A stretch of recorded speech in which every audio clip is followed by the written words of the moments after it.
జై శ్రీకృష్ణ. శ్రీకృష్ణ శతకం 5వ భాగం. విశ్వోత్పత్తికి బ్రహ్మవు విశ్వము రక్షింపదలచి విష్ణుడవనగా, విశ్వము చెరుపను హరుడవు విశ్వాత్మక నీవేయగుచు వెలేగ కృష్ణ. అంటే కృష్ణ విశ్వాత్మక, ప్రపంచము ఆత్మయందు కలవాడవైనవు విష్ణువా కృష్ణ. ప్రపంచమును సృష్టించడానికి బ్రహ్మరూపం, రక్షింపదలచి విష్ణు రూపం, విశ్వాన్ని చెరపడం అంటే నాశనం చేయడానికి హరుడుగా 3 రూపాలు నీవే అయి ఒప్పుతూ ఉంటావు కదా స్వామి. ఒప్పుగా నీవే అన్నిట్లో, అన్ని అవతారాలు నీవే. సృష్టి చేసేవాడివి నీవే, రక్షించేవాడివి నీవే, నశింపజేసేవాడివి నీవే. రూపాలు వేరే కానీ నీవు అన్నీ నీవే స్వామి. అటువంటి త్రిమూర్తి స్వరూపుడు అయినటువంటి స్వామి, నిన్ను పొగడడం ఎవరికి తరం. అగణిత వైభవ కేశవ నగధర వనమాలియాతి నారాయణయో భగవంతుడ శ్రీమంతుడ జగదీశ్వర శరణు నీకు శరణము కృష్ణ. ఓ కృష్ణ, గణింపరాని వైభవము కలిగిన వాడవు. కేశవ, కొండను దాల్చినవాడవు. తులసి మాలికలను ధరించినవాడా, ఆదిపురుషుడా, శ్రీమంతుడా, అంటే లక్ష్మీదేవి భార్య గలవాడ, లోకనాయక, శరణు శరణు అంటూ ఉన్నాను. నీకు శరణు కృష్ణ. రక్షించి కాపాడు స్వామి. నిన్నే నమ్మి ఉన్నటువంటి కాపాడు, రక్షించు శ్రీకృష్ణ. మగమీనమవై జలనిధి పగతుని సోమకుని చంపి పద్మభవునకు నిగమములు తెచ్చి ఇచ్చితి సుగుణాకరమమ్ము గరుణ చూడుము కృష్ణ. మగమీనమవై జలనిధి పగతుని సోమకుని చంపి పద్మభవునకు నిగమములు తెచ్చి ఇచ్చితి సుగుణాకరమమ్ము గరుణ చూడుము కృష్ణ. అంటే ఓ కృష్ణ,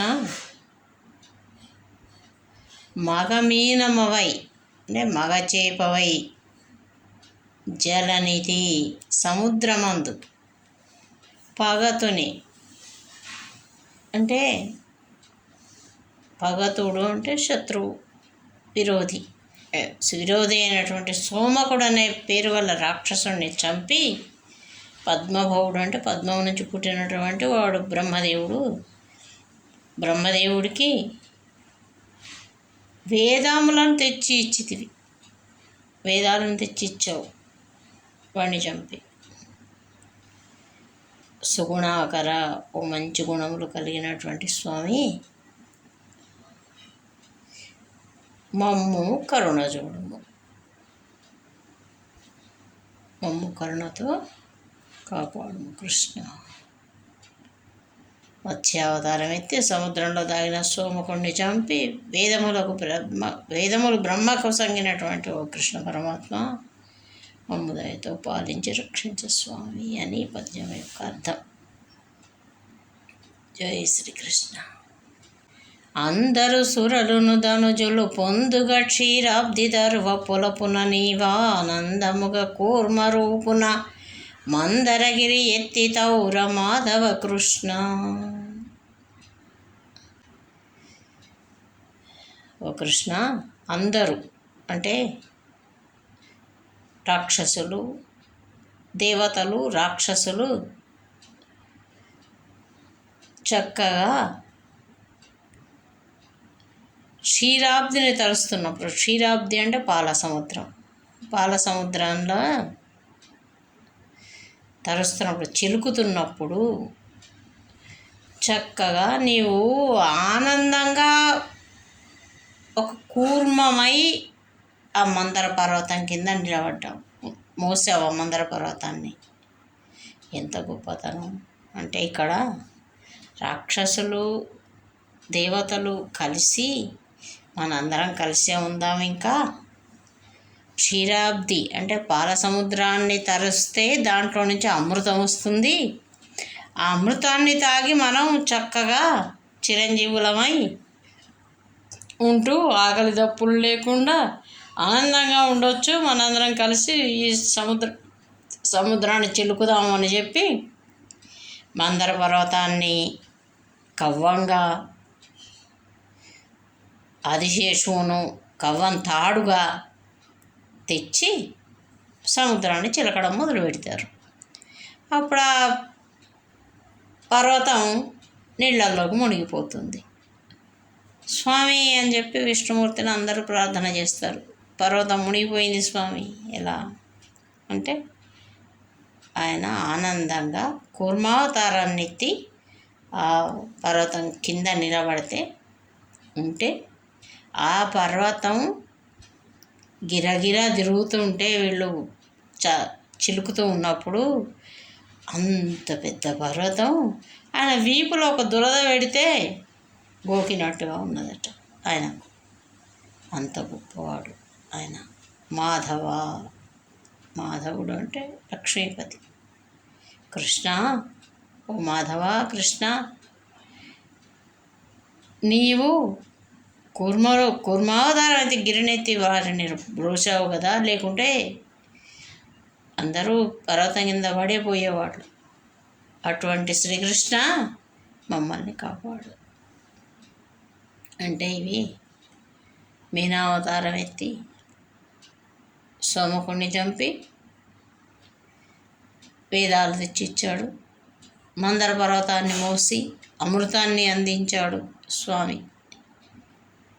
ఆదివరాహుడవై నీవాదనుజ హిరణ్య నేతృహతు చేసి తగన్ మోదమున సురరు పొగడగ మేదినికిటి ముట్టికెత్తి మెరిసితి కృష్ణ. ఆదివరాహమూర్తి అయి హిరణ్యాక్షుణ్ణి చంపి దేవతనంతా పొగిడేట్టుగా గొప్పగా భూమినంతా తన కూరలపై నిలబెట్టి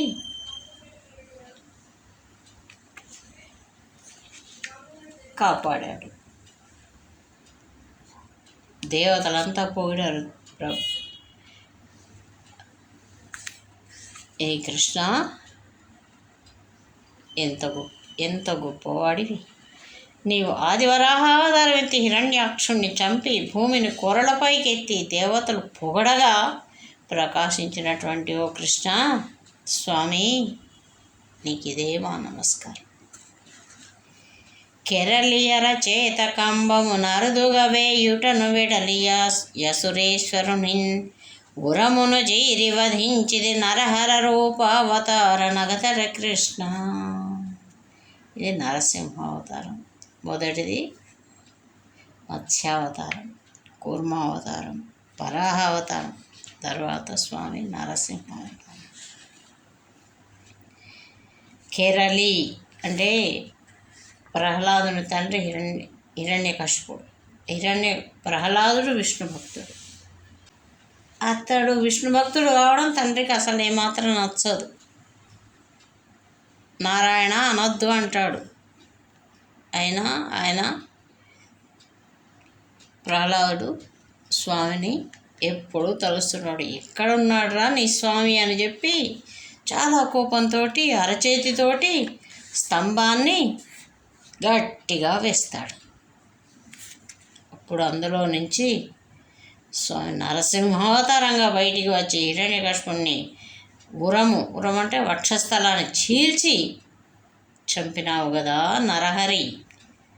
నరుడు హరి అంటే సింహం, నరహరి. నరసింహావతార నరసింహ రూపం ఎత్తావు కదా రూపావతారం. నగధర అంటే పర్వతాన్ని ఎత్తాడు, మందర పర్వతాన్ని ఎత్తాడు, గోవర్ధన పర్వతాన్ని ఎత్తాడు.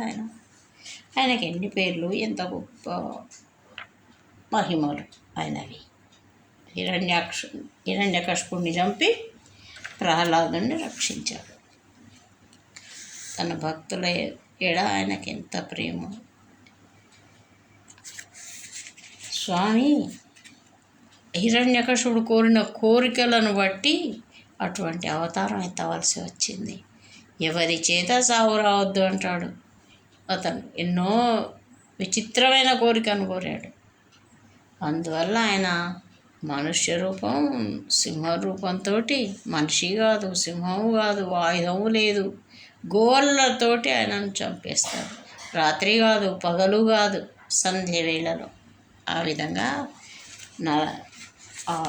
హిరణ్యకశిపుణ్ణి చంపి తన భక్తుడిని రక్షిస్తాడు. అటువంటి కృష్ణ భక్తులను రక్షించేటువంటి స్వామి, నీకు ఇదే నమస్కారం. కాపాడి రక్షించు.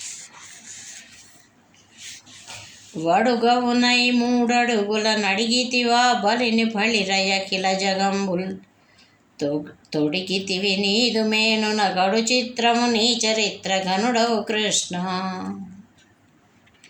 వడుగవువై ఓ కృష్ణ, వామనావతారుడవై 3 అడుగుల భూమిని ఆ బలి చక్రవర్తిని అడిగావు కదా. అసలైతే లోకాలన్నీ నీలోనే ఉన్నాయి. నీ మేనున, నీ శరీరంలోనే నిలిపావు. అసలైతే నీ చరిత్ర కడు విచిత్రం. నీలోనే జగాలన్నీ నిండి ఉండగా 3 అడుగుల రాక్షసరాజును అడగడం ఏంటి స్వామి నువ్వు? ఇది ఒక విచిత్రం. బడి ఇది ఒక చిత్రమైనది, కడు చిత్రం ఇది. నీ చరిత్ర ఘనుడవు కృష్ణ. నీ చరిత్ర చాలా గొప్పది, చాలా గొప్పవాడి. వామనావతారం ఎత్తి బలిని 3 అడుగుల భూమిని అడిగి లోకాలన్నిటినీ నీ మేనితో నింపావు. నీ శరీరంతో 3 లోకాలను నింపివేశావు కదా స్వామి. అంతటి దివ్యమైన రూపం. అటువంటి స్వామి, నీ చరిత్ర కడు చిత్రం. అటువంటి స్వామి మమ్మల్ని కాపాడి రక్షించు కృష్ణ. కృష్ణ నీకు ఇదే నమస్కారం. కృష్ణ నీకు ఇదే నమస్కారం.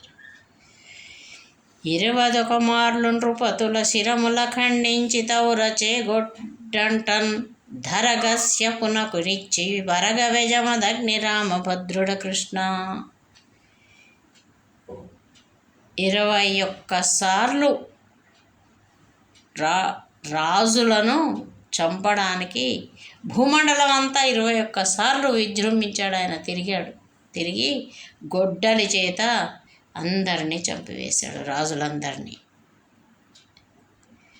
భూమిని మొత్తాన్ని గెలుచుకున్నాడు, రాజులందరినీ చంపి. కశ్యప మహర్షికి ఇచ్చి దాన్ని దానం ఇచ్చేశాడు. తనకెందుకు మరి ఆ భూమి అవన్నీ ఇచ్చి, ఓ జమదగ్ని కుమారుడైన పరశురాముడిగా ఒప్పాడు ఆయన. పరమాత్మ కృష్ణ నీవు ఎంత గొప్పవాడే. పరశురామ అవతారం ఎత్తి 21 మార్లు రాజులను ఖండించి నీవు గెలుచుకున్నటువంటి భూమిని కాశ్యపునికి ఇచ్చి నీవు గొప్పతనాన్ని అందరికీ విదితమయ్యేట్టుగా చేశావు. నీకు ఇదే మా నమస్కారం. దశకంఠుని బరి మార్చియు కుశలముతో సీత తెచ్చుకొనియు అయోధ్యన్ విసిదముగ కీర్తినేలిన దశరథ రామావతార ధన్యుడ కృష్ణ. ఓ కృష్ణ, దశకంఠుడు అంటే రావణాసురుడు, 10 తలలు గలవాడు. 10 తలల రావణాసురుణ్ణి చంపి సీతను క్షేమంగా తెచ్చుకున్నావు. కుశలం అంటే క్షేమంగా ఆమెను తెచ్చుకున్నావు. తీసుకొచ్చి అయోధ్య నగరాన్ని ఎంతో గొప్పగా కీర్తితోటి ఏలినటువంటి దశరథ రామావతార ధన్యుడు కృష్ణ. కృష్ణ రామావతారం ఎత్తి రావణుణ్ణి చంపి సీతను తెచ్చి అయోధ్యను కీర్తితో పాలించినటువంటి ధన్యుడివి నువ్వు. అన్ని అవతారాలు నీవే కృష్ణ నారాయణ. నీది నీ దయ మా మీద కూడా ఉంచు తండ్రి. ఘనులగు ధేనుక ముష్టిక ధనుజుల జెండాడితౌ రతకు భుజశక్తిన్ అనగాత్మ రేవతీపతి వనగా బలరామమూర్తి యౌగద కృష్ణ. ఓ కృష్ణ, బలవంతుడైనటువంటి ధేనుకాసురుడు బృందావనంలో ముష్టికుడు అంటే కంసుడి దగ్గర ఉండేటువంటి వాడు మొదలైనటువంటి రాక్షసులను చీల్చి చెండాడినటువంటి భుజశక్తి కలిగినటువంటి వాడివి. అనఘాత్మ, ఓ మహాత్మా, రేవతీపతివి అంటే రేవతిని వివాహం చేసుకున్నటువంటి వాడు ఎవరు? బలరామమూర్తి. బలరాముడు ఓ కృష్ణ, బలరామమూర్తివి నువ్వే నారాయణ. రాముడివి నువ్వే, బలరాముడివి నువ్వే, అన్ని అవతారాలు నీవే కదా స్వామి. ఒక్కొక్క అవతారం ఒక్కొక్క రకమైనటువంటి గొప్ప గొప్ప పనులు చేసి నీ లీలలు చేసినటువంటి నీ లీలలు వర్ణింపశక్యం కానటువంటివి స్వామి. నీకు ఇదే మా నమస్కారం.